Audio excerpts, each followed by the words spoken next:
The former head of the Scottish police watchdog has labelled the organisation in Scotland as full of clutter and confusion.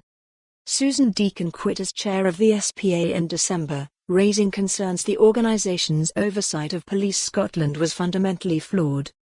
Professor Deacon told Holyrood's Public Audit and Post-Legislative Scrutiny Committee that there has been a deafening silence from the Scottish Government on recommendations by the Auditor General to improve the governance of Police Scotland.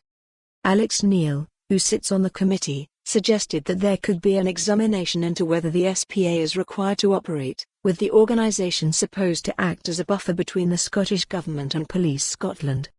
Professor Deacon said, in practice that separation just doesn't meaningfully happen. Having spent now just my own 2 years as chair and drilling deep into this system and how it's supposed to work and having studied closely what had gone before, I think the fact is that it's just not working as intended. She added, I'm not saying that these things are sinister. When you push into this terrain, people start talking about interference and inappropriate involvement.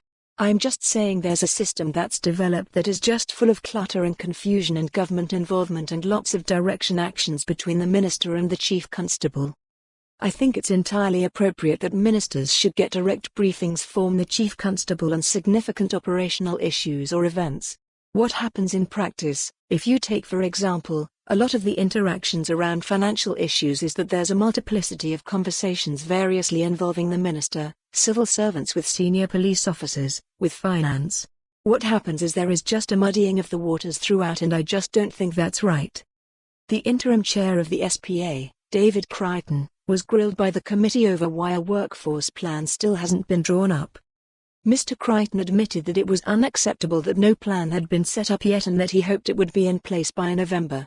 He added that it has been delayed too long and that there has been a difficulty in appreciating how complex the study would be to compile.